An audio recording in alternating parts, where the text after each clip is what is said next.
رمضان الذي أنزل فيه القرآن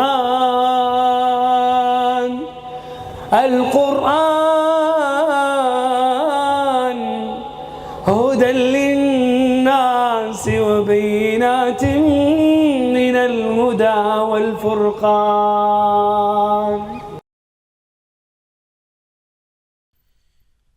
السلام عليكم ورحمة الله وبركاته. بسم الله الرحمن الرحيم. الحمد لله رب العالمين.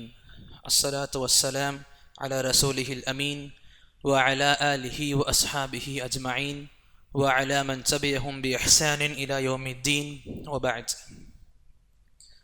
رب اشرح لي صدري ويسر لي أمري واحلل عقدة من لساني يفقه قولي. اللهم زدنا علما. இல்லாமல்ல அல்லாஹ்வை போற்றியும் புகழ்ந்தும் ஆரம்பிக்கின்றேன். அன்பார்ந்தவர்களே, அல்ஹம்துலில்லாஹ், அல்லாஹுடைய மாபெரும் கிருபையினால் உஸ்மான் ரலியல்லாஹு அன்ஹு அவர்கள் சம்பந்தமான ஒரு சில ஆரம்ப கட்ட விஷயங்களை தெரிந்து கொண்டதோடு உஸ்மான் ரலியல்லாஹு அன்ஹு அவர்களின் வாழ்க்கையின் மிக முக்கிய பாகமான ஹிலாஃபத்துக்கு பிறகு நிகழ்ந்த மிக முக்கிய விஷயங்களை பற்றி இன்ஷா அல்லாஹ் முடிந்தளவுக்கு சுருக்கமாக, முடிந்தளவுக்கு தெளிவாக தெரிந்து கொள்ள முயற்சிப்போம். ஆக, உஸ்மான் ரலியல்லாஹு அன்ஹு அவர்களுடைய பிறப்பு, அவருடைய வளர்ச்சி, இஸ்லாமிற்கு அவருடைய உதவிகள், நபி இதன் மூலமாக உஸ்மான் ரலியல்லாஹு அன்ஹு அவர்களுக்கு வழங்கின நிறைய சிறப்பான வார்த்தைகள், சுப செய்திகள், சுவனம் சம்பந்தமாக எல்லாத்தையும் பார்த்துருந்தோம் அல்ஹம்துலில்லாஹ். அதைத் தொடர்ந்து ஹிலாஃபத் எந்த அடிப்படையில் உஸ்மான் ரலியல்லாஹு அன்ஹு அவங்களுடைய வசம் வந்தது அப்படின்னா, உமர் ரலியல்லாஹு அன்ஹு அவர்களுடைய மரண தருவாயில, உமருடைய மரணத்துக்கு முன்னாடி மக்கள் கேட்பாங்க, அடுத்த ஹலீஃபா யாரு? அப்போ உமர் ரலியல்லாஹு அன்ஹு சொல்லுவாங்க, நான் ஒருத்தரை நியமிக்க போறது கிடையாது, அதுக்கு பதில் 6 பெயர்களை நான் சொல்றேன். அந்த 6 நபர்கள் அவங்களுக்குள்ளேயே இன்ஷா அல்லாஹ் பேசி அவங்களுக்குள்ளேயே ஒருத்தரை ஹலீஃபாவா தேர்ந்தெடுத்துக்கணும். அந்த 6 நபர்கள் எந்தெந்த பெயர்களை முன் வச்சாங்க அப்படின்னா, ஜுபைர் ரலியல்லாஹு அன்ஹு, தல்ஹா ரலியல்லாஹு அன்ஹு, சஅத் இப்னு அபி வக்காஸ் ரலியல்லாஹு அன்ஹு, அப்துர்ரஹ்மான் பின் அவுஃப் ரலியல்லாஹு அன்ஹு, உஸ்மான் ரலியல்லாஹு அன்ஹு, அலி ரலியல்லாஹு அன்ஹு. 6 நபர்களும் சுப்ஹான் அல்லாஹ் சுவனத்தின் சுப செய்தி பெற்ற சஹாபாக்கள் தான். இந்த 6 சஹாபாக்களை முன் வச்சு சொன்னாங்க, இவங்களுக்குள்ள பேசி ஒருத்தரை ஹலீஃபாவா ஆக்கிக்கிட்டோம். இங்க இந்த விஷயத்தை கிளாரிஃபை பண்ண விரும்பிப்பேன் இன்ஷா அல்லாஹ். நேத்தைய பேச்சில் ஒரு சின்ன பிழை ஏற்பட்டிருக்கும் என்கிட்ட இருந்து. அதாவது நபி அலைஹிஸ்ஸலாத்து வஸ்ஸலாமுடைய 2 மகள்கள் அவங்களுடைய நிக்காஹ் சம்பந்தமாக பேசும் பொழுது அபூ தாலிபுடைய மகன்களோட நிக்காஹ் சொல்லிட்டேன். அபூ தாலிபுடைய மகன்கள் கிடையாது, அபூ லஹபுடைய மகன்கள். அபூ தாலிப் பத்தி வேறு விஷயங்கள் சொல்ல வந்தேன், அதை பேச வேணான்ட்டு நிப்பாட்டின பொழுது வார்த்தைகள் தடுமாற்றம். ஹைர் கத்ரல்லாஹ் மா ஷா ஃபஅல். அந்த பேர் நேற்று நடந்துச்சு, அதை மட்டும் கொஞ்சம் இது பண்ணிக்கணும் இன்ஷா அல்லாஹ். சரி, இப்போ இந்த 6 பேர் கொண்ட இந்த கமிட்டி இவங்க தனியா மஷ்வரா செய்யறாங்க, என்ன பண்ணலாம், அடுத்த ஹலீஃபா யாராக இருக்கலாம். ஏன்னா உமர் ரலியல்லாஹு அன்ஹு பேரை சொல்லிட்டு போயிட்டாங்க. அந்த 6 பேர்ல 3 நபர்கள் வெளியே வந்துடுறாங்க, எங்களுக்கு இந்த பொறுப்பு வேணாம், எங்களுக்கு இந்த பொறுப்பு தாங்கக்கூடிய சக்தி கிடையாது. அதுல தல்ஹா ரலியல்லாஹு அன்ஹு, ஜுபைர் ரலியல்லாஹு அன்ஹு, சஅத் இப்னு அபி வக்காஸ் ரலியல்லாஹு அன்ஹு 3 பேரும் வெளியே வந்துடுறாங்க. இப்போ மீதம் இருக்கிறது 3 பேர், அப்துர்ரஹ்மான் பின் அவுஃப், உஸ்மான், அலி ரலியல்லாஹு அன்ஹும். அப்போ இந்த 3 பேர்ல அப்துர்ரஹ்மான் பின் அவுஃப் அவங்களும் சொல்லிடுறாங்க, எனக்கும் இந்த பொறுப்பு வேணாம் ரலியல்லாஹு அன்ஹு. கடைசியில் நியமிக்கப்படுது உஸ்மானா அலியா, இந்த 2 பேர்ல யாராச்சும் ஒருத்தர் ஹலீஃபா ஆகணும். அப்போ இந்த 2 பேர்கள் சம்பந்தமாக அப்துர்ரஹ்மான் பின் அவுஃப் ரலியல்லாஹு சொல்லுவாங்க, எனக்கு கொஞ்சம் டைம் கொடுங்க, மக்கள் கிட்ட போய் பேசி கலந்து பேசிட்டு வரேன். ஒரு 3 நாள் அவகாசம் எடுத்துக்கிறாங்க, மக்கள் கிட்ட தொடர்ந்து பேசுறாங்க, மக்களுடைய ஆலோசனைகளை பெற்றுக்கொள்றாங்க. எல்லா மக்களுடைய பெரும்பான்மை எதன் பக்கம் இருக்கு அப்படின்னா உஸ்மானை ஹலீஃபா ஆக்கிக்கலாம் ரலியல்லாஹு அன்ஹு. என்ன காரணம்னா அதுல முக்கியமான காரணம் வயசா இருக்கும். நமக்கு முன்னாடியே தெரியும், நான் முதல்லயே சொல்லியிருப்பேன், உஸ்மான் ரலியல்லாஹு அன்ஹு வயதளவுல ரொம்ப மூத்தவங்க. எந்த அளவுக்கு? உமர் ரலியல்லாஹு அன்ஹு அவங்களை விட மூத்தவங்க. ஆனா அலி ரலியல்லாஹு அன்ஹு ரொம்ப சின்னவங்க. இப்ப இந்த வயது அனுபவம் ரீதியாக பார்க்கும் பொழுது நிறைய மக்கள் உஸ்மான் ரலியல்லாஹு அன்ஹு அவங்க ஹலீஃபாவா இருக்கிறது விரும்புனாங்க. அப்படி எல்லா ஆலோசனையும் வாங்கிட்டாங்க. பிறகு 3 நாள் கழிச்ச பிறகு மறுபடியும் போய் உஸ்மான் ரலியல்லாஹு அவங்களையும் அலி அவங்களையும் தனித்தனி சந்திக்கிறாங்க ரலியல்லாஹு அன்ஹு. தனித்தனியா சந்திக்கும் பொழுது இப்படி கேட்கிறாங்க உஸ்மான் கிட்ட, உஸ்மானே, நான் அலியை ஹலீஃபாவாக நியமிச்சா நீங்க ஒத்துப்பீங்களா? அதை ஆதரிப்பீங்களா? கண்டிப்பா ஆதரிப்பேன். இதே போல அலி கிட்ட போறாங்க, அலியை நான் உஸ்மான ஹலீஃபாவை நியமிச்சா நீங்க ஏத்துக்குவீங்களா? அவங்களும் சரின்றாங்க ரலியல்லாஹு அன்ஹும். அப்ப கடைசியில 2 பேரையும் பேசி முடிச்ச பிறகு தனியா எல்லா மக்கள் முன்னாடி வந்து சொல்றாங்க, மக்களுடைய பெரும்பான்மையும் சரி என்னுடைய கருத்தும் சரி, இன்னையிலிருந்து இன்ஷா அல்லாஹ் உலக முஸ்லிமின் ஹலீஃபாவாக உஸ்மான் ரலியல்லாஹு அன்ஹு இருப்பாங்க. நான் முதல்ல பைஅத் பண்றேன்ட்டு அப்துர் ரஹ்மான் பின் அவுஃப் ரலியல்லாஹு அன்ஹு பைஅத் பண்றாங்க. அதற்கு பிறகு அந்த கமிட்டியில உள்ள மீதி 4 பேர் இருப்பாங்கல்ல, ஒருத்தர் ஹலீஃபா ஆயிட்டாரு, ஒருத்தர் பைஅத் பண்ணிட்டாரு, மீதமுள்ள 4 நபர்களும் அடுத்தடுத்து பைஅத் பண்றாங்க. பிறகு மதீனா வாசிகள் எல்லோருமே பைஅத் பண்ணி ஹலீஃபாவை ஏத்துக்கிட்டாங்க. அல்ஹம்துலில்லாஹ். ஹலீஃபா ஆன பிறகு சுப்ஹானல்லாஹ் உமர் ரலியல்லாஹு அன்ஹு தொடங்கின விஷயத்தை நிப்பாட்டல. உமர் ரதி என்ன பண்ணாங்க, நிறைய படைகள் அனுப்புனாங்கல்ல, நிறைய நாடுகள் கையாண்டப்பட்டுச்சு, நிறைய பகுதிகள் வெற்றி கொள்ளப்பட்டுச்சு இஸ்லாம் ரீதியாக பார்க்கும் பொழுது. இந்த விஷயத்தை உஸ்மான் நிப்பாட்டல. அவங்களும் இன்னும் அதை பலப்படுத்தினாங்க, இன்னும் விசாலமாக்குனாங்க. எந்த அளவுக்கு பெரிய பெரிய நாடுகள் இஸ்லாம் வசம் வந்துச்சு.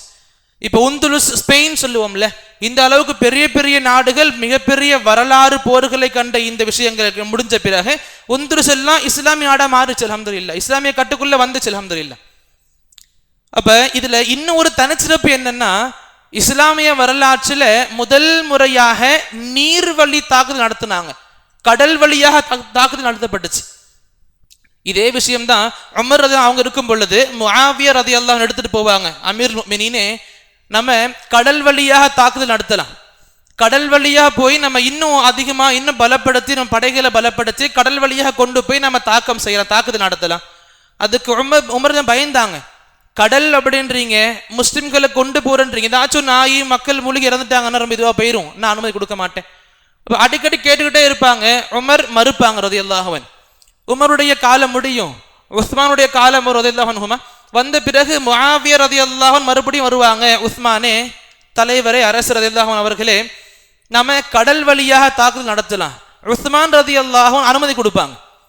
இப்ப முதல் முறையாக நம்ம இஸ்லாமிய வரலாற்றுல நீர்வழி தாக்குதல் நடந்திருக்கும். அதுவும் நேரா யூரோப்பு தாக்குவாங்க. முதல் நீர்வழி தாக்குதல் யூரோப்பின் மீது சுப்ஹானல்லாஹ், அதுவும் பெரிய வரலாறு கண்ட ஒரு போர்கள்ல வரும் அதுவும் கூட. அப்ப இங்க நபி அலைஹிஸ்ஸலாத்து வஸ்ஸலாமுடைய இந்த சுப செய்தி முழுமையாகும். நபி சொல்லியிருப்பாங்க, நபியுடைய வாழ்க்கையில ஒரு நாள் தூங்கிட்டு இருப்பாங்க, சிரிச்ச மாதிரி எஞ்சி உட்காருவாங்க. அப்ப என்ன அர்த்தம்? நபி என்ன கனவு பார்த்திருப்பாங்க. சுப்ஹானல்லாஹ், நபி கனவு கண்டிருப்பாங்க. பக்கத்துல உள்ள சஹாபியா உம்மு ஹராம் ரலியல்லாஹு அன்ஹா, இவங்க யாருன்னா உம்மு சுலைமுடைய சகோதரி. உம்மு சுலைம் ரலியல்லாஹுடைய சகோதரி உம்மு ஹராம் ரலியல்லாஹு அன்ஹா என்ன பண்ணுவாங்க, நபி கிட்ட கேட்பாங்க, நபி ஏன் நீங்க சிரிச்சுக்கிட்டு எழுந்திருக்கீங்க, ஏதாச்சும் ஒரு நல்ல விஷயம் இருக்கும் என்னன்னு சொல்லுங்க. அப்ப நபி சொல்லுவாங்க, நான் கனவு பார்த்தேன். நபியுடைய கனவு அல்லாஹ்வுடைய வஹீல ஒண்ணு, உண்மையான விஷயங்கள்ல ஒண்ணு. நபி சொன்னாங்க, ஒரு கனவு பார்த்தேன், என்னுடைய உம்மத்தினர்கள் கடல் மேல பயணம் செய்யறாங்க. எப்படி ஒரு ராஜா தன்னுடைய சிம்மாசனத்தின் மீது தோரணையோடு இருப்பானோ அதே போல என்னுடைய உம்மத்து மக்கள் கடல் மேல கப்பல் மேல அதே வீரத்தோடு நான் பார்த்தேன். அதை கண்டு ஆனந்தப்பட்டு சிரிச்சேன்னாங்க. அப்ப யாரு பக்கத்துல இருந்தாங்க?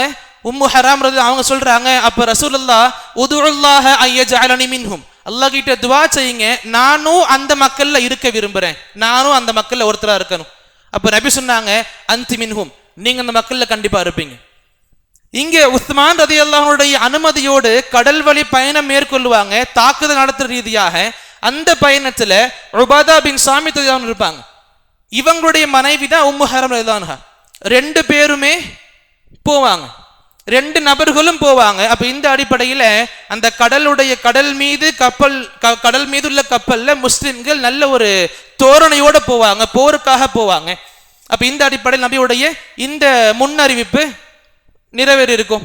அதே அடிப்படை இதுவும் சொல்லியிருப்பாங்க, நீங்க போறதோடு மட்டும் இல்லாம நீங்க ஷஹீதும் ஆக்கப்படுவீங்க. யாரு? உம்மு ஹராம் ரலியல்லாஹு அன்ஹா அவங்கள பார்த்து நபி சொன்னாங்க, நீங்க ஷஹீதும் ஆக்கப்படுவீங்க. எப்படி ஷஹீத் ஆயிருப்பாங்க? போய் குபர்ஸ்ன்ற இடத்துல இறங்கி இருப்பாங்க யூரோப்ல. அங்கிருந்து வேற இடத்துக்கு போகணும், வேற இடத்துக்கு போறதுக்கு வாகனத்துல ஏறணும். வாகனத்துல ஏறும் பொழுது கால் வலிக்கு கீழே விழுந்துருவாங்க, கழுத்து முறிஞ்சிரும், இறந்துருவாங்க. இன்னாலில்லாஹ். அப்ப இங்க அல்லாஹ்வுடைய பாதையில கிளம்பி இயற்கையான மௌத் வந்தாலுமே அவங்களுக்கு ஷஹீதுடைய மௌத்ன்றதுதான் பேர். இஸ்லாம் சொல்லக்கூடிய, அல்லாஹ் சொல்லக்கூடிய சட்டங்கள்ல ஒண்ணு. அப்ப இந்த அடிப்படையில நபியோட இந்த செய்தி இங்க இதுவாகுது. அப்ப உஸ்மானுடைய ஆட்சியில ரலியல்லாஹு அன்ஹு இந்த போர்கள், இந்த நாடுகளை கைப்பற்றது இன்னும் அதிகமாக ஆச்சு. அல்ஹம்துலில்லாஹ். இன்னும் இவங்களுடைய ஆட்சியினுடைய தனிச்சிறப்பு அப்படின்னு கேட்கும் பொழுது ரொம்ப பிரபலமானது குர்ஆன் சம்பந்தமாக இருக்கும். அபூபக்கர் ரலியல்லாஹு அவங்களுடைய காலகட்டத்தில் குர்ஆன் சேர்க்கப்பட்டுச்சு. தனித்தனியாக இருந்த வசனங்கள், தனித்தனியாக எழுதப்பட்டிருந்த இந்த வஹியுடைய வசனங்கள் ஒன்னு சேர்க்கப்பட்டுச்சு, புத்தக வடிவு கொடுக்கப்பட்டுச்சு, அவ்வளவுதான். மற்றபடி எப்படி ஓதணும், இந்த விஷயங்கள் மக்கள் மத்தியில பிரபலமாக சொல்லிக் கொடுக்கிற முறை கிடையாது. அப்ப என்ன ஆச்சு, உஸ்மான் ரலியல்லாஹு காலகட்டத்தில் இஸ்லாம் ரொம்ப அதிகமாக பரவுச்சு. நிறைய நாடுகள் இஸ்லாம் வசம் வந்துச்சு, இஸ்லாமுடைய கட்டுக்குள்ள வந்துச்சு. நிறைய வெளிமக்கள் இஸ்லாம் ஏத்துக்கிட்டாங்க.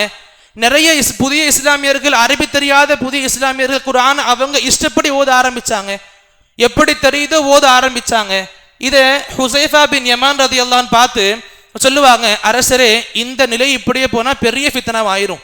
அப்ப என்ன பண்ணுங்க, மக்கள் எல்லாரையும் ஒரே கிராத்துல ஒன்று சேருங்க, ஒரே ஓதக்கூடிய பாவனையில ஒன்று சேருங்க. மக்கள் இப்படி பலதரப்பட்ட கிராத்துல ஓதுனா பிற்காலத்துல பெரிய ஃபித்னா வரும். நீங்க இது பண்ணுங்கன்னாங்க. அப்ப உஸ்மான் ரதி என்ன பண்ணாங்க, இதே விஷயத்தை இவங்களும் கருத்துல கொண்டு அபூபக்கர் ரலியல்லாஹு அவங்க ஒன்னு சேர்த்த குர்ஆனை வாங்குறாங்க. யார்கிட்ட இருக்கும்? அப்ப அபூபக்கர் கிட்ட இருந்து உமர் கிட்ட போயிருக்கும், உமர் கிட்ட இருந்து ஹப்ஸா ரலியல்லாஹு அன்ஹா போயிருக்கும் ரலியல்லாஹு அன்ஹும் அஜ்மஈன். இவங்க கிட்ட இருந்து அந்த குர்ஆனை வாங்குவாங்க. வாங்கி அபூபக்கர் ரலியல்லாஹு அன்ஹு யாருடைய தலைமையில் குர்ஆனை ஒன்னு சேர்த்தாங்களோ அதே ஸைத் பின் சாபித் ரலியல்லாஹு அன்ஹு அழைச்சு சொல்லுவாங்க, நீங்க தான் மறுபடியும் ஒரு பெரிய பணி செய்ய வேணும், அப்ப நீங்களே இந்த பொறுப்புக்கு தலைமை தாங்கி செஞ்சு கொடுத்துருங்க. அப்ப ஸைத் பின் சாபித் ரலியல்லாஹு அன்ஹு என்ன பண்ணுவாங்க, 2 பெரிய விஷயங்களை பண்ணுவாங்க. ஒன்னு, எல்லா மக்களையும் குறைஷியருடைய பாவனையில ஓதுறதுக்கு ஒன்னு சேர்ப்பாங்க குர்ஆனை. குறைஷி மக்கள் எப்படி ஓதுனாங்களோ அந்த முறைப்படி குர்ஆனை ஒன்னு சேர்ப்பாங்க, குர்ஆன் அந்த முறைப்படி அடுக்குவாங்க. இது கிராம ரீதியாக போகும், நமக்கு இப்ப வேணாம் அதை பத்தி. இன்னொன்னு பெரிய விஷயம் என்ன பண்ணாங்க, உலமாக்கள் நமக்கு சொல்லுவாங்க, உஸ்மான் ரலியல்லாஹு காலத்துல தான் இந்த சூராக்கள் எப்படி ஓதுறோம், சூரா ஃபாத்திஹா நாஸ் வரைக்கும் ஓதுறோம்ல, இந்த சூராக்களுடைய அடித்தளங்கள், இந்த சூராக்களுடைய இந்த அட்டவணைகள், இதுக்கு பிறகு இந்த சூரா வரணும், இந்த விஷயங்களும் நபி அலைஹிஸ்ஸலாத்து வஸ்ஸலாமுடைய கருத்தின் அடிப்படையில அவங்க வழிகாட்டியபடி உஸ்மானுடைய ஆட்சியில ஸைத் பின் சாபித் தலைமையில் நிறைவேறுச்சு ரலியல்லாஹு அன்ஹு. அப்ப இந்த அளவுக்கு குர்ஆனின் மூலமாக மிகப்பெரிய விஷயங்கள் நடந்துச்சு. குர்ஆன் சம்பந்தமான இவ்வளவு விஷயங்கள் நடந்துச்சு ஒரு பக்கம். மறுபக்கம் எங்க மக்கள் எல்லாம் ஒன்னு சேர்ந்து தொழுகுவாங்களோ அந்த மஸ்ஜிதுடைய நிலைமை ஒரு மாறி இருக்குது. அதாவது மஸ்ஜிது நபவி எப்படி இருந்துச்சு, இந்த பேரிச்ச மரத்துடைய மெயின் உடம்பு தான் தூணாக இருந்துச்சு, சப்போர்ட்டா இருந்துச்சு. அந்த பேரிச்ச மரங்களுடைய ஓலைகள் இருக்குல்ல, இலைகள், அதுதான் அந்த நபியுடைய மஸ்ஜிதினுடைய மேல சீலிங்கா ரூஃபா இருந்துச்சு. அப்ப இத உஸ்மான் என்ன பண்ணாங்க ரலியல்லாஹு அன்ஹு, அக்கம் பக்கத்துல இடத்த வாங்கினாங்க. பக்கத்துல உள்ள இடத்த வாங்கி அல்லாஹ்க்கு வக்ஃப் செஞ்சாங்க. வக்ஃப் செஞ்சு சுப்ஹானல்லாஹ் ரொம்ப பிரம்மாண்டமாக மஸ்ஜிதை கட்டினாங்க. ரொம்ப செலவு பண்ணி நல்ல மஸ்ஜிதை கட்டினாங்க. இந்த விஷயத்தை சஹாபாக்கள் கொஞ்சம் அணுகுறாங்க, இது கொஞ்சம் சரியா இல்லையே, மஸ்ஜிதுகளை இந்த அளவுக்கு அலங்கரிக்கிறது சரியா படலைன்னு சொல்லி அரசுகிட்ட சொல்றாங்க. அப்ப உஸ்மான் சொல்லுவாங்க, நபி சொல்லி நான் கேட்டிருக்கேன், நபி ஸல்லல்லாஹு அலைஹி வஸல்லம் சொல்லி நான் கேட்டிருக்கேன். நபி சொன்னாங்க, மன் பனா லில்லாஹி மஸ்ஜிதன் பனல்லாஹு லஹு பைத்தன் ஃபில் ஜன்னah. எவர் ஒருவர் அல்லாஹ்வுக்காக ஒரு வீட்டை கட்டுவாரோ அவருக்கு அல்லாஹ் ரப்புல் ஆலமீன் சொர்க்கத்துல ஒரு வீட்டை கட்டுவான். அப்ப நான் என்னுடைய வீட்டு சொர்க்கத்துல பிரம்மாண்டமாக இருக்க விரும்புறேன், அதனால நான் இங்க அல்லாஹ்வுடைய வீட்டை பிரம்மாண்டமாக கட்டுறேன். அவங்களுடைய இஜ்திஹாத் அல்ஹம்துலில்லாஹ், அதை குறை சொல்ல முடியாது. அப்ப இப்படி அல்லாஹுடைய இந்த இறை இல்லம் மஸ்ஜித் நபவி ரொம்ப அழகாக கட்டப்பட்டுச்சு. இதுக்கு பிறகு வரக்கூடிய பெரிய விஷயங்கள் இதுவும் ஒரு பக்கம் இருக்குது.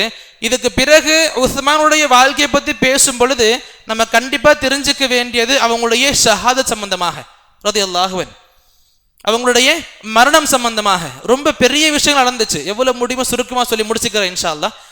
என்ன ஆயிருக்கும், நபி ஸல்லல்லாஹு அலைஹி வஸல்லம் ஆரம்பத்திலேயே சொல்லி இருப்பாங்க, உஸ்மானுக்கு இயற்கையான மௌத் கிடையாது, கண்டிப்பா ஷஹீதுடைய அந்தஸ்து இருக்கும். நிறைய ஹதீஸ்கள் நமக்கு இருக்கு. ஒரு முறை உஹது மலையில ஏறுவாங்க, நபி, அபூபக்கர், உமர், உஸ்மான் எல்லாம் ஏறுவாங்க ரலியல்லாஹு மஜ்மஈன். ஏறும் பொழுது அந்த உஹது மலை கொஞ்சம் ஆடும். அப்ப நபி சொல்லுவாங்க, உஸ்புத் உஹத், உஹது மலையே நிலை பெற்றிரு, நிலையாறு, ஃபஇன்னமா அலைக நபியுன் வ சித்தீகுன் வ ஷஹீதான், உன் மீது ஒரு நபி இருக்கிறார், ஒரு சித்திக் அபூபக்கர் இருக்கிறார், 2 ஷஹீதுகள் இருக்கிறாங்க, உமர், உஸ்மான் ரலியல்லாஹு அன்ஹுமா. அப்ப இந்த ஹதீஸ் நமக்கு சான்றா இருக்குது, உஸ்மான் ரலியல்லாஹு அன்ஹு ஷஹீதாக்கப்படுவாங்க. இன்னும் நிறைய ஹதீஸ்கள் நமக்கு சம்பந்தமா இருக்குது. இதை தெரிஞ்சுக்கிட்டாங்க உஸ்மான் ரலியல்லாஹு அன்ஹு. அப்ப இங்க நமக்கு என்ன கேள்வி வரும்னா, இந்த ஃபித்னாக்கள் ஷஹீதாக்கப்பட்ட அளவுக்கு என்ன நடந்துச்சு, அப்படி ஷஹீதாக்கப்பட்ட அளவுக்கு என்ன காரணங்கள் நிறைய இருக்கலாம். ரொம்ப அடிப்படையான காரணங்கள் 2 சொல்லலாம். ஒன்னு, உமர் ரலியல்லாஹு அன்ஹு அவங்களுடைய பிரம்மாண்டமான கண்ட்ரோல் மிக்க நல்ல கடுமையான கண்ட்ரோலோடு இருந்த ஆட்சிக்கு பிறகு இவங்களுடைய ஆட்சி வந்துச்சு. உஸ்மான் ரலியல்லாஹு பத்தி நமக்கு தெரியும், ரொம்ப மென்மையான குணம் கொண்டவங்க, ரொம்ப பாசமான, ரொம்ப இரக்க குணம் கொண்டவங்க. அதே விஷயத்த ஆட்சியிலையும் கொண்டு வந்தாங்க. மக்கள் கிட்ட, தன்னுடைய அமைச்சர்கள் கிட்ட ரொம்ப இலகுவா நடந்துக்கிட்ட நல்ல விஷயம், அல்ஹம்துலில்லாஹ். ஆனா இது தப்பா எடுத்துக்கிற சில மக்கள், இஸ்லாத்துக்கு எதிரியா இருக்கிறவங்க கொஞ்சம் தப்பா மிஸ்யூஸ் பண்ண ஆரம்பிச்சுட்டாங்க. இதை யார் எடுத்துக்கிட்டாங்க? இது 2வது காரணம். இப்ப ஈரானை சேர்ந்த மஜூசிகள் இதை ரொம்ப தப்பா எடுத்துக்க ஆரம்பிச்சுட்டாங்க. இந்த மஜூசிகள் எப்படி நல்லா கவனிக்கணும், இந்த மஜூசிகள் தான் இஸ்லாத்துல நபியுடைய மரணத்துக்கு பிறகு, அபூபக்கருடைய மரணத்துக்கு பிறகு உமருடைய ஆட்சியிலிருந்து வேலையை ஆரம்பிச்சாங்க. இஸ்லாத்திற்கு எப்படியாவது கெட்ட பேர் கொண்டு வரணும், இஸ்லாத்துக்கு எப்படியாவது பாதிப்பை கொடுத்துடணும், இந்த எண்ணத்துல தான் அந்த மஜூசிகள் ஈரானை சேர்ந்தவங்க பெறப்பட்டாங்க. நமக்கு இதுவும் தெரியும், உமருடைய மரணம் ஏற்பட்டது அபூ லுஅ்லு ஃபைரோஸ் கையில. அந்த நபரும் கூட ஈரானை சேர்ந்த ஒரு மஜூசி தான். அப்ப ஈரானுடைய நபர்கள் மூலமாக இஸ்லாத்திற்கு, ஹலீஃபாக்களுக்கு ரொம்ப பெரிய சேதங்கள் ஏற்பட்டுச்சு. அதுல இந்த உஸ்மானுடைய இந்த இரக்க குணம், மென்மை குணம் அவங்களுக்கு இன்னும் அதிகமாக பலத்தை கொடுத்துச்சு. என்ன பண்ணிக்கலாம், இரக்கத்தை காட்டுறாங்க, மென்மையா நடந்துக்கிறாங்க, லைட்டா எடுத்துக்கிறாங்க நம்மள. அப்ப என்ன பண்றாங்க, எல்லா மக்கள் கிட்டையும் தப்பான விஷயங்களை பரப்புறாங்க. ரொம்ப படர்ந்த இடமா இருந்துச்சு, விசாலமான பூமியாச்சு இஸ்லாம், நிறைய நாடுகள் கைப்பற்றப்பட்டுச்சு. அப்ப என்ன பண்றாங்க, இஸ்லாம் பத்தின தப்பான புரிதலை பரப்புறாங்க. அப்ப இங்கதான் யமனை சேர்ந்த ஒரு யஹூதி இருப்பான், அப்துல்லா பின் சபான் சொல்லி. அவ என்ன பண்ணுவா, இந்த இடத்தை, இந்த காரியத்தை, இந்த நேரத்தை அழகா யூஸ் பண்ணிப்பான் தனக்கு ஏத்த மாதிரி. அவனுடைய நோக்கம் என்ன, இஸ்லாத்தை எப்படியாச்சும் அழிக்கணும், இஸ்லாத்தை எப்படியாச்சும் இல்லாம ஆக்கணும், இஸ்லாத்துக்குள்ள எப்படியாச்சும் குழப்பங்களை கொண்டு வரணும். அதுக்கு என்ன பண்ணா, மக்களை சந்திச்சான், மதீனாவுக்கு வந்தான். வந்து நபியுடைய குடும்ப மக்கள் மீது பாசம் இருக்கிற மாதிரி பாவிச்சு, நபியுடைய குடும்ப மக்கள், அஹ்லு பைத், நபியுடைய குடும்ப மக்களை தனக்கு சப்போர்ட்டாக எடுத்துக்கிட்டு இந்த தலைப்புல மக்கள்கிட்ட பேச ஆரம்பிச்சான். இந்த உண்மையிலேயே ஹிலாஃபத்துன்றது அலிக்கு கிடைக்க வேண்டியது, அலி ரலியல்லாஹு அவங்களுக்கு கிடைக்க வேண்டிய ஹிலாஃபத் இது. அபூபக்கரும் உமரும் உஸ்மானும் இதை ஏமாத்திட்டாங்க ரலியல்லாஹு அன்ஹும். அப்ப இப்படி மக்களை தப்பான முறையை வழிநடத்த ஆரம்பிச்சான். இப்போ நிறைய ஊர்களுக்கு பயணம் பண்ணா நிறைய ஊர்கள்ல மக்கள் ஏத்துக்கல. ஆனா இருந்தாலும் இப்படிப்பட்ட மக்களை ஏத்துக்கிற மக்கள் இருக்குதான் செய்யறாங்க. என்னதான் சத்தியத்தை புறம் தள்ளினாலும் அவங்கள ஃபாலோ பண்ணக்கூடிய மக்கள் எல்லா காலத்தையும் இருக்குதான் செய்யறாங்க. அப்ப என்ன ஆச்சு, இவன் போகக்கூடிய ஊர்ல ஷாம் தேசத்துக்கு போனா ஷாம் மக்கள் தடுத்துட்டாங்க, வெளியே அனுப்பிட்டாங்க, துரத்திட்டாங்க. ஆனா கூஃபாலையும் பஸ்ராலையும் மிஸ்ரிலையும் போகும் பொழுது மக்களுடைய அரவணைப்பு கிடைச்சிச்சு. கூஃபாலையும் மக்கள் ஏத்துக்கிட்டாங்க, பஸ்ராலையும் ஏத்துக்கிட்டாங்க, மிஸ்ரிலையும் ஏத்துக்கிட்டாங்க. இன்னும் சப்போர்ட்டுக்கு என்ன பண்ணா, இந்த ஊருக்கு போய் இந்த ஊர் மக்கள் பெயர்ல வேற ஊருக்கு கடிதங்கள் அனுப்புனா, மொட்டை கடிதாசு.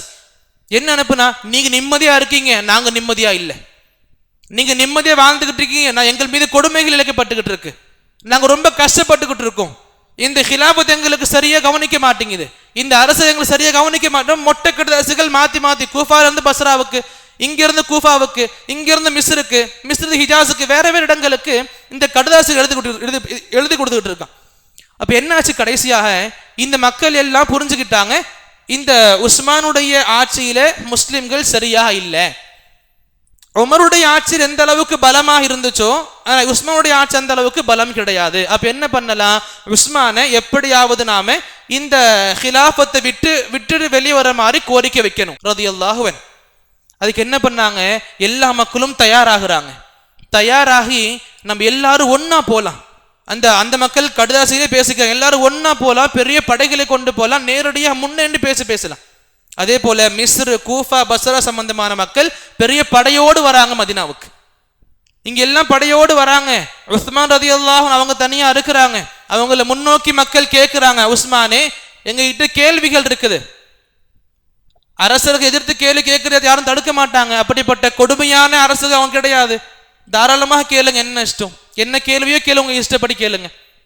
அதுக்கு அழகா சொல்லுவாங்க, அந்த மக்கள் சொல்லுவாங்க, நீங்க தவறுகள் நிறைய பண்ணிருக்கீங்க, இவ்வளவு தவறுகள் வச்சுக்கிட்டு உங்களுக்கு அரசரா இருக்க தகுதி கிடையாது. ஆக நீங்க ஹிலாஃபத்தை விட்டு வெளியே வந்துடுங்க, ராஜினாமா கொடுத்துருங்க. அப்ப என்ன தவறுகள் சொன்னாங்க எடுத்து முன்வைப்பாங்க. பத்ர் போர்ல நீ கலந்துக்கல, முழு இஸ்லாமிய சமூகமும் பத்ர் போர்ல இருந்துக்கும் பொழுது நீங்க மட்டும் பின்தங்கி இருந்தீங்க, முஸ்லிம்களை விட்டு தனியா இருந்தீங்க, இதுவே பெரிய தப்பு. இது ஒரு பெரிய தப்பை எடுத்து முன் வச்சாங்க. பிறகு மினால ஹஜ் பண்ணும் பொழுது நபி 2 ரக்காத்துகளா கஸ்ர் பண்ணிருப்பாங்க. லுஹர் தொழுகை, அஸ்ர் தொழுகை, இஷா தொழுகை 4 ரக்காத்துகளை 2ஆ தொழுதுருப்பாங்க, கஸ்ர் பண்ணிருப்பாங்க. ஆனா உஸ்மான் ரதி என்ன பண்ணிருப்பாங்க, 4 ரக்காத் தொழுதுருப்பாங்க. அப்ப நபியுடைய சுன்னத்துக்கு மாற்றமாக போயிருக்கீங்க. 2வது. 3வதா சொல்லுவாங்க, நீங்க ஒட்டுமொத்த நிறைய பதவிகளை உங்க உறவுகளோடு பகிர்ந்துட்டீங்க, இங்க உறவுக்காரங்களுக்கு, சொந்தக்காரங்களுக்கு முக்கியத்துவம் கொடுத்துட்டீங்க. இந்த தவறுகள் எல்லாம் இருக்க நீங்க எங்களுக்கு அரசரா இருக்க தகுதி கிடையாது, வெளியே வந்துருங்க. இந்த கேள்விகள் கேட்டுக்கிட்ட பிறகு பதிலும் அழகா கொடுத்தாங்க. உங்க கேள்விக்கான பதிலை கொடுக்குறேன் கேளுங்க. முதல்ல என்ன கேள்வி வந்துச்சு, பத்ர் போர்ல கலந்துக்கல. அதுக்கு சொன்னாங்க, பத்ர் போர்ல நான் கலந்துக்காததுக்கு மிகப்பெரிய காரணம் இருக்கு. என்ன காரணம் அது? அவங்களுடைய மனைவி ருக்கையா ரலியல்லாஹு அன்ஹா அவங்க உடல் நலம் குன்றி இருப்பாங்க, உடல் நலம் போய் இருப்பாங்க, உடல் பாதிக்கப்பட்டு இருப்பாங்க. நபியே சொல்லி இருப்பாங்க, நீங்க இங்கதான் இருக்கணும், போருக்கு வரக்கூடாது. பிறகு இதையும் புரிய வச்சாங்க, நான் போருக்கு தான் வரல, ஆனா பத்ர் போர்ல கலந்துகிட்ட சிறப்புகள் எனக்கும் இருக்குன்றதுனால நபியுடைய சில செய்திகள் எடுத்து முன் வச்சாங்க. நபி போருக்கு போயிட்டு வந்து கனிமத்து பொருட்களை பங்கிடும் பொழுது எனக்கும் பங்கு கொடுத்தாங்க. அப்ப கனிமத்து பொருள் பங்கு யாருக்கு கிடைக்கும்? பொதுவா போர்ல யாரு கலந்துகிட்டாங்களோ, யார் இஸ்ராத்துக்காக மைதானத்துல களம் கண்டார்களோ அவங்களுக்கு மட்டும்தான் கனிமத்துல பங்கு இருக்கு. வெளியாட்களுக்கு கனிமத்துல பங்கு கிடையாது. யாரு போருக்கு வரலையோ கனிமத்துடைய ஒரு பங்கு உங்களுக்கு கிடையாது. உஸ்மான் சொல்லி கொடுத்தாங்க ரலியல்லாஹு அன்ஹு, போர் முடிஞ்சு வந்த பிறகு நபி கனிமத்து பொருளை பங்கிடும் பொழுது எனக்கும் பங்கு கொடுத்தாங்க சொல்லி புரிய வச்சாங்க. 2வது என்ன கேள்வி கேட்டாங்க, மினாவுடைய இடத்துல தொழுகையை 4 ரக்காத் தொழுகை 2 ரக்காத் ஏன் தொழுதீங்க? இதுக்கான காரணங்களும் கொடுத்தாங்க. 2 ரக்காத் தொழுகையை 4 தொழு வச்சிருப்பாங்க, இதுக்கான காரணங்களும் கொடுத்திருப்பாங்க. என்ன காரணம் அப்படின்னா, நபி அலைஹிஸ்ஸலாத்து வஸ்ஸலாம் அவங்க முசாஃபிராக இருப்பாங்க, அவங்க சஃபருடைய பயணத்துல சஃபருடைய கணக்கில் இருப்பாங்க. அவங்க 4 ரக்காத் தொழுகையை 2 ரக்காத் சுருக்கி தொழுதிருப்பாங்க மினால. அப்ப எனக்கு இந்த மினா என்னுடைய உறவுகளால் சூழப்பட்டிருக்குது, எனக்கு இந்த மினா இன்னொரு வீடு மாதிரி. அப்போ என்னுடைய வீட்டுக்கு நான் வரும் பொழுது நான் முசாஃபிர் கிடையாது, அப்ப நான் 4 ரக்காத் தொழுதேன் இப்படின்னு சொன்னாங்க. இன்னொன்னு மிக முக்கியமான காரணம் சொன்னாங்க, போன வருஷம் நான் ஹஜ் பண்ணும் பொழுது எனக்கு பின்னாடி தொழுகை தொழக்கூடிய மக்கள்ல மலைப்புற வாசிகள் இருந்தாங்க. அதாவது இஸ்லாம் பத்தி சரியா தெரிஞ்சிக்காத ஒரு கிராமவாசி எடுத்துக்கலாமே, ஒரு மலைப்புற வாசிகள் கிராமவாசிகள் இருந்தாங்க. அவங்க என்ன நினைச்சுக்கிட்டாங்க, 2 ரக்காத் தொழுதுட்டு அவங்க ஊருக்கு போனாங்க, 2 ரக்காத் தான் தொழுகை கடமை போல அப்படின்னு அந்த வருஷம் ஃபுல்லா 2 ரக்காத் தொழுது முடிச்சாங்க. லுஹரும் 2, அசரும் 2, இஷாவும் 2, காலம் ஃபுல்லா அந்த வருஷம் ஃபுல்லா 2 ரக்காத் தொழுதாங்க. இந்த விஷயம் தெரிஞ்ச பிறகு இது பெரிய ஃபித்னாவா ஆகுது, இந்த ஃபித்னாவை முடிக்கணும்னு சொல்லி இந்த ஒரு எண்ணத்துல உஸ்மான் ரலியல்லாஹு என்ன பண்ணிருப்பாங்க, 2 ரக்காத் தொழுகையை 4 ரக்காத்தாக தொழுகை வச்சிருப்பாங்க. இதையும் சொல்லி கொடுப்பாங்க. 3வதா கேட்ட கேள்வி என்ன, உறவுக்காரங்களுக்கு எதுக்கு முக்கியத்துவம் கொடுத்தீங்க? இது நமக்கு கேள்விகள்லயே பதில் இருக்கு. யாருக்கு திறமை இருக்கு நமக்கு தெரியுதோ அந்த திறமை உள்ள மக்களுக்கு பொறுப்பை கொடுக்க போறோம். என்னுடைய வீட்டு மக்களுக்கு இந்த பொறுப்பை சமாளிக்கிற மிகப்பெரிய திறன் இருக்கு அப்படின்னா இவங்களுக்கு தான் முன்னுரிமை கொடுக்கணும். இஸ்லாம் சொல்லக்கூடிய விஷயங்கள் தான் அது. இப்ப இவங்க வந்தது அலி ரலியல்லாஹு அவங்களுடைய நேசத்துல வந்தாங்க. பொதுவா அடிப்படை ஆரம்பிச்சது அங்கிருந்து தான். ஆனா அலி ரலியல்லாஹு அவங்களுடைய ஆட்சியை பார்த்தாலே மிகப்பெரிய பொறுப்புகளை உறவுகள் கொடுத்திருப்பாங்க. அப்பாஸ் அவனுடைய பிள்ளைகளுக்கு தனித்தனி ஊருடைய கவர்னர் பதவிகள் கொடுத்திருப்பாங்க. அப்ப இவங்க வந்தது கேள்விக்கான பதில கேட்கணுன்றது கிடையாது. வந்த நோக்கங்கள் வேற, வந்த எண்ணங்கள் வேற. சும்மா பேச்சுக்காகவே கேட்டாங்க. என்னதான் பதில் கொடுக்கப்பட்டாலும் அவங்களுக்கு திருப்தி கிடைக்கல. என்ன பண்ணாங்க? இல்ல உஸ்மானே, நீங்க செஞ்சது தப்பு தான், இனி நீங்க ஹலீஃபாவாக இருக்கக்கூடாது. இந்த நோக்கத்துல உஸ்மான ஹவுஸ் அரெஸ்ட் பண்றாங்க. வீட்டோட அவங்கள சுத்தி வளைக்கிறாங்க. என்ன நடக்குது? அவங்களுக்கு எதுவுமே கொடுக்க மாட்டாங்க. அவங்களுக்கு போகக்கூடிய எல்லா விஷயத்தையும் தடை செய்யறாங்க. இங்க இதே விஷயங்கள் 40 நாள் தொடருது. எத்தனை நாள்? 40 நாட்கள் எதுவுமே கொடுக்காம, வெளியுறவு எதுவுமே அதிகமாக இல்லாம 40 நாள் வீட்டுக்குள்ளேயே முடங்கி கிடக்கிறாங்க உஸ்மான் ரலியல்லாஹு அவங்க குடும்பத்தோட. இப்ப இதே விஷயங்கள் நடந்துகிட்டு இருக்கு. ஹிஜ்ரி 35 ஜுல்ஹிஜ்ஜா உடைய 17வது நாள் வேலைக்கிழமை வரும். வேலைக்கிழமை நோன்பு வச்சிருந்தாங்க. அந்த நோன்பு திறக்கிறதுக்கு இஃப்தார் பண்ணணும்ல. இஃப்தார் பண்றதுக்கு தண்ணி வீட்டுல இல்ல. தண்ணி எடுக்கிறதுக்கு வெளியே போறாங்க. வெளியே போக அனுமதிக்க மாட்டாங்க. அப்ப குடிக்க அந்த சொட்டு தண்ணி கொடுக்காம தவிக்க வச்சாங்க. யாரே? உஸ்மான் ரலியல்லாஹு அன்ஹு. அவங்கள பத்தி யோசிக்கணும். இந்த உஸ்மான் தான் மதீனா மக்கள் தண்ணி கஷ்டப்படுறாங்கன்ட்டு முழு கிணத்தையே எவ்வளவு காசு கொடுத்தாலும் பரவாயில்ல வாங்கி வக்ஃப் செஞ்சாங்க. முழு மதீனாவுக்கே தண்ணி புகட்டின இந்த உஸ்மானுக்கு ஒரு சொட்டு தண்ணி கொடுக்குற லாஸ்ட்ல மக்கள் அவங்க. சுப்ஹானல்லாஹ் ரலியல்லாஹு அன்ஹு. அப்ப இதே நிலைமை நீடிக்குது. அந்த வியாழக்கிழமை இஃப்தார் எப்படியோ பண்ணி முடிக்கிறாங்க. தண்ணி கிடையாது. அப்ப அன்னைக்கு இரவு தூங்கும் பொழுது, மறுநாள் வெள்ளிக்கிழமை, அன்னைக்கு இரவு தூங்கும் பொழுது கனவு காண்றாங்க. என்ன கனவு? நபி கனவுல வராங்க ஸல்லல்லாஹு அலைஹி வஸல்லம். சொல்றாங்க, உஸ்மானே, நாளைக்கு நீங்க எங்களோட இஃப்தார் பண்ணுவீங்க. நாளைக்கு நீங்க எங்களோட இஃப்தார் பண்ண போறீங்க. இந்த கனவு கேட்ட உடனே, இந்த கனவு பார்த்த உடனே அவங்க சந்தோஷமா போயிருச்சு. புரிஞ்சுக்கிட்டாங்க, என்னுடைய கடைசி தருணம் வரப்போகுது. அப்ப நபி என்ன சொன்னாங்க? எங்களோடு இஃப்தார் பண்ணுவீங்க, அப்ப நோன்பா இருக்கிற. இஃப்தார் பண்ண போறேன், அப்ப நோன்பா இருக்கிற. வெள்ளிக்கிழமை நோன்பு வைக்கிறாங்க. வேலனை வச்சாங்க நோன்பு. வேலனை தொடர்ந்து வெள்ளிக்கிழமை நோன்பு வைக்கிறாங்க. வெள்ளிக்கிழமை நோன்பு வைக்கப்படுது. இங்க வெளியில முடக்குன அந்த மக்களுக்கு நியூஸ் வருது, வெளிப்புறத்திலிருந்து படைகள் உஸ்மான காப்பாத்த வருது. உஸ்மான் அவங்கள அவங்களுடைய ஃபேவரிசம்ல சப்போர்ட்ல வெளியே இருந்து மக்கள் ஒண்ணு சேர வராங்க. இதை தெரிஞ்ச உடனே என்ன பண்ணாங்க? இனி உஸ்மான சும்மா விடக்கூடாது, ஹிலாஃபத்தை விட்டு இறங்க மாட்டாரு, அப்ப இவரை முடிச்சிடணும். அப்ப வீட்டுக்கு உள்ள போகக்கூடிய கதவை எரிச்சிடுறாங்க. முதல்ல கதவை எரிச்சு வீட்டுக்குள்ள எப்படியோ போயிடுறாங்க. உஸ்மான் ரலியல்லாஹு குர்ஆன் ஓதிக்கிட்டு இருக்காங்க. அல்லாஹ்வுடைய வேதத்தை ஓதிக்கிட்டு இருக்கிறாங்க. இந்த மக்கள் வீட்டுக்குள்ள பூந்துடுறாங்க. வாளை எடுத்து வெட்ட கை ஓங்குறாங்க. வாள் வீசப்படுது.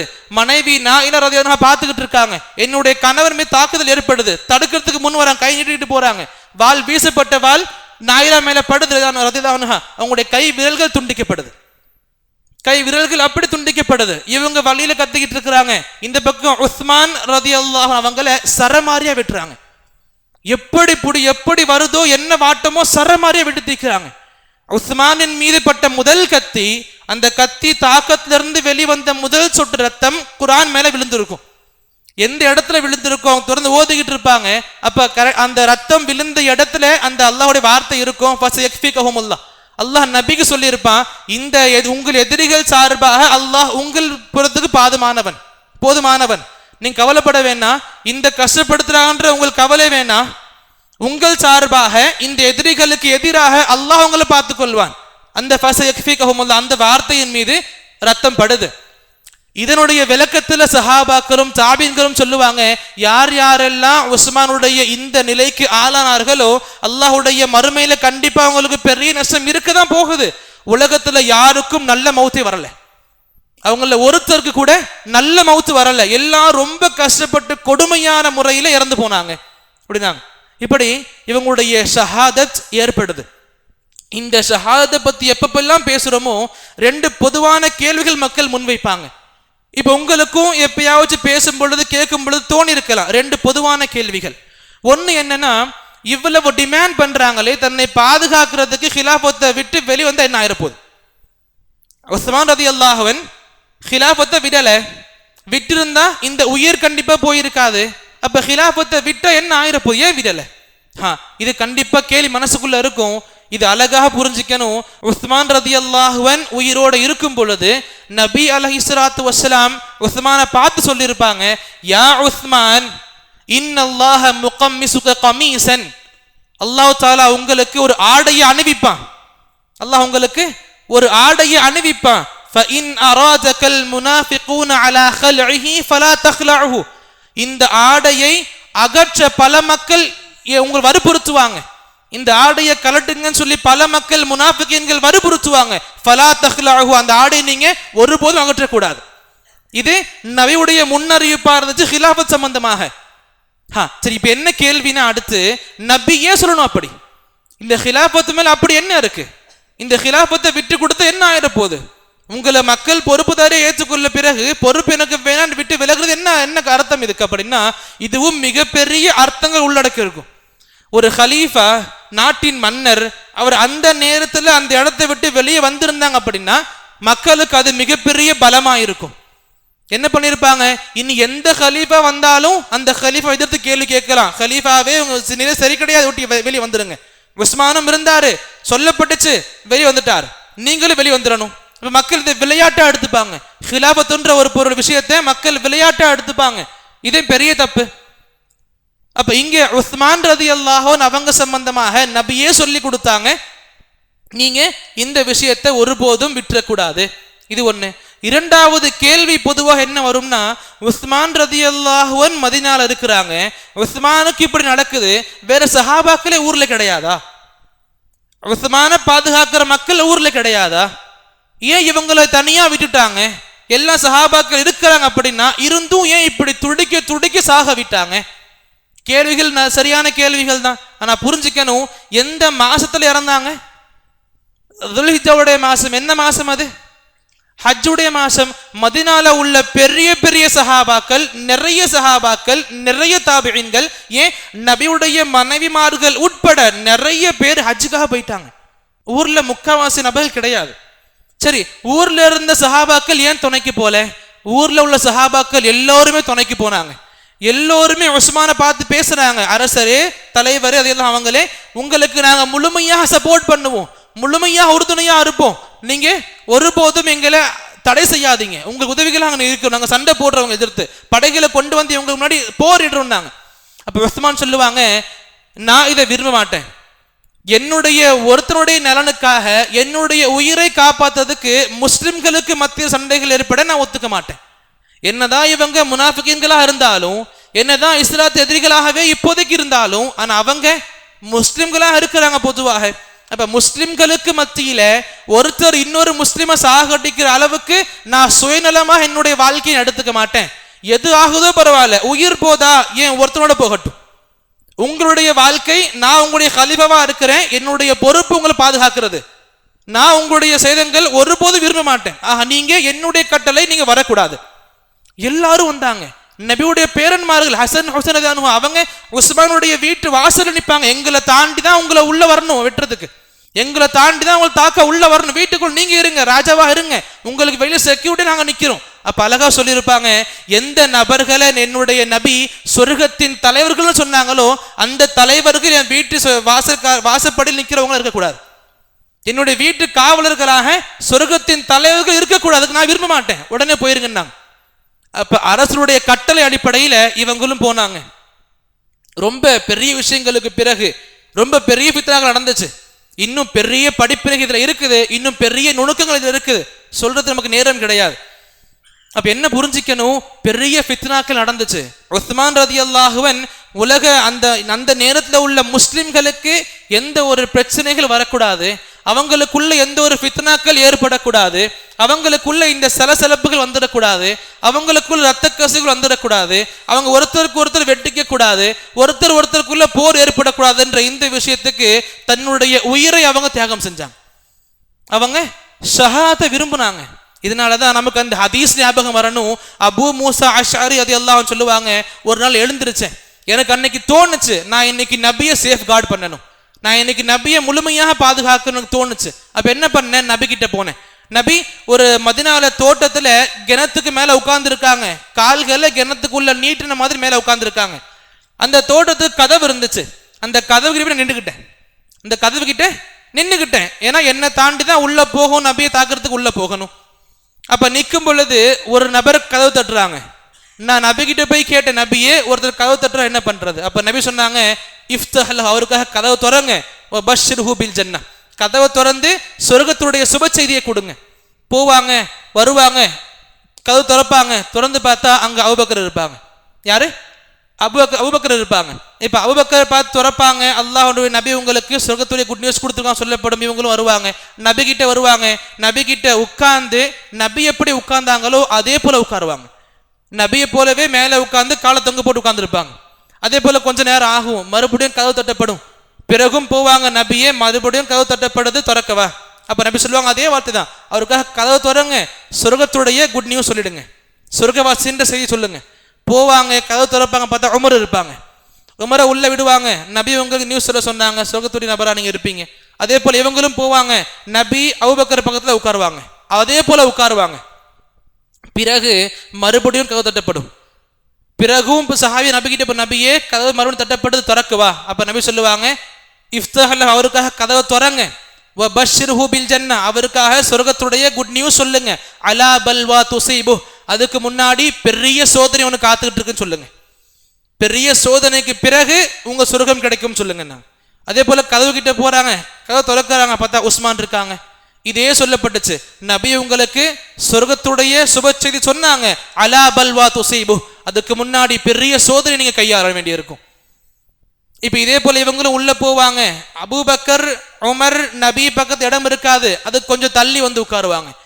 இந்த சம்பவத்தை பார்த்து தாபியின்கள்ல ரொம்ப மூத்தவர் சையது தாபியின் சொல்லுவோம், சயீத் பின் முஸைப் அலைஹி ரஹ்மஹ், அவங்க அழகா சொல்லுவாங்க, இந்த சம்பவத்தை பார்த்து எனக்கு தோணுது என்ன அப்படின்னா, இதுலயே ஒரு பெரிய நுணுக்கங்கள் நபி கொடுத்துட்டாங்க. என்னுடைய மரணத்துக்கு பிறகு என்னுடைய கபரோடு அபூபக்கர் உமரும் இருப்பாங்க, என்னுடைய பக்கத்துல இருப்பாங்க, உஸ்மானுக்கு இடம் இருக்காது, அவங்க தனியா தஃபன் செய்யப்படுவாங்க. இதுவும் புரிஞ்சுக்கிட்டாங்க. சுப்ஹானல்லாஹ். அப்ப என்ன சொல்ல வரேன் அப்படின்னா, இது மிகப்பெரிய விஷயங்கள். உஸ்மான் ரதியல்லாஹுடைய இந்த ஷஹீதாக்கப்பட்ட சம்பவம் இருக்குது, இன்னும் நிறைய விஷயங்கள் பேச வேண்டியது. அல்லாஹ் வாய்ப்பு கொடுத்த பொதுவாக பேசலாம் இன்ஷா அல்லாஹ். ரொம்ப நிறைய சந்தேகங்கள் மக்கள் கிட்ட இருக்கும். இந்த அடிப்படை மூலமாகத்தான் இஸ்லாத்துல ஃபித்னாக்கள் முதல்ல உள்ள வந்துச்சு. உமருடைய ஷஹாதத் அந்த அளவுக்கு பெரிய ஃபித்னா கிடையாது ரலியல்லாஹு அன்ஹு, ஆனா உஸ்மானுடைய ஷஹாதத் அந்த அளவுக்கு பெரிய ஃபித்னாவா இருந்துச்சு ரலியல்லாஹு அன்ஹு. ஏன் மக்கள் விட்டாங்க? எதுக்கு 40 நாளுமா மக்கள் வெளியே இருந்தாங்க? பெரிய பெரிய கேள்விகள் வந்துச்சு. சுப்ஹானல்லாஹ். எல்லாத்துக்குமே இஸ்லாமிய முறைப்படி ஈஸியான தீர்வுகளும் இருந்துச்சு. பிறகு அந்த கூட்டங்கள் வருது, அலி ரலியல்லாஹு நியூஸ் கேள்விப்படுறாங்க, கேள்விப்பட்டு சபிச்சாங்க. இங்க சொல்லப்பட்ட பெரிய காரணம் அலிக்கும் உஸ்மானுக்கும் சண்டை ரலியல்லாஹு அன்ஹு. உஸ்மானுடைய கிலாஃபத் வந்ததுனால அலிக்கு பிடிக்கல ரலியல்லாஹு அன்ஹுமா. அப்ப அலி தானுக்கு உஸ்மான பிடிக்கல, சண்டை போட்டுக்கிட்டாங்க, அதனாலதான் விட்டுட்டாங்க. இவங்க ஹலீஃபா ஆன பிறகும் கூட உஸ்மானுடைய இந்த கொலைக்கு பதில் வாங்கல சீக்கிரமா. ஏன்? இவங்க சந்தோஷமா இருந்துச்சு. அஊது பில்லாஹ். இந்த அளவுக்கு தப்பான விஷயங்கள் பரப்பக்கூடாது, இந்த விஷயங்களை கேட்டு நம்பவும் கூடாது. அலி ரலியல்லாஹு அன்ஹுக்கு உஸ்மானுடைய இந்த விஷயம் தெரிஞ்ச உடனே சபிச்சாங்க.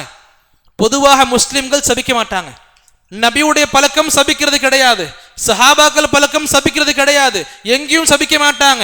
நபி சொல்லி கொடுத்தாங்க, சபிக்கிறவங்க சொர்க்கவாசி கிடையாது. சொர்க்கவாசிகளுடைய அடையாளம், முஸ்லிமுடைய அடையாளம் சபிக்கிறது கிடையாது. அப்ப என்ன? இப்ப சபிச்சாங்க, நரகவாசி ஆயிவாங்க. லா ஹவ்ல குவத்த இல்லா பில்லாஹ். நரகவாசி கிடையாது. இந்த அளவுக்கு இந்த சூழல்கள் அவங்க மனசுல தாக்கத்தை ஏற்படுத்துச்சு. உஸ்மானுடைய ஒரு கலீஃபாவுடைய மரணம் முஸ்லிமுடைய நாட்டுல, நபி வாழ்ந்த பகுதியில, நபியுடைய கபருக்கு அருகாமையில, நபியுடைய கபர் இருக்கிற அந்த பூமியில ஒரு கலீஃபாவுடைய ரத்தம் சிந்தப்பட்டுச்சு. எப்படி? மக்கள் துடிக்க துடிக்க சாகடிச்சாங்க, குடிக்க தண்ணி குடிக்காம சாகடிச்சாங்க. சுப்ஹான் அல்லாஹ். இந்த விஷயங்கள் இன்னும் நிறைய பேச வேண்டிய தலைப்புகள் கொண்டு இருக்குது. அல்லாஹ் ரப்புல் ஆலமீன் நமக்கு சரியான இஸ்லாமிய சஹாபாக்கள் சம்பந்தமான புரிதல் வழங்குவனாக. எந்த சஹாபி சம்பந்தமாகவும் கெட்ட எண்ணங்களை கொள்ளாமல் எல்லா சஹாபி சம்பந்தமாக உண்மையான யதார்த்த நிலையை கண்டிப்பாக புரிஞ்சு கொள்ளக்கூடிய பாக்கியத்தை அல்லாஹ் நம் அனைவருக்கும் வழங்குவனாக. அல்லாஹும்ம ஆமீன். வ ஆகிரு தஅவானா அனில் ஹம்துலில்லாஹி ரப்பில் ஆலமீன். அஸ்ஸலாமு அலைக்கும் வ ரஹ்மத்துல்லாஹி வ பரகாத்துஹு.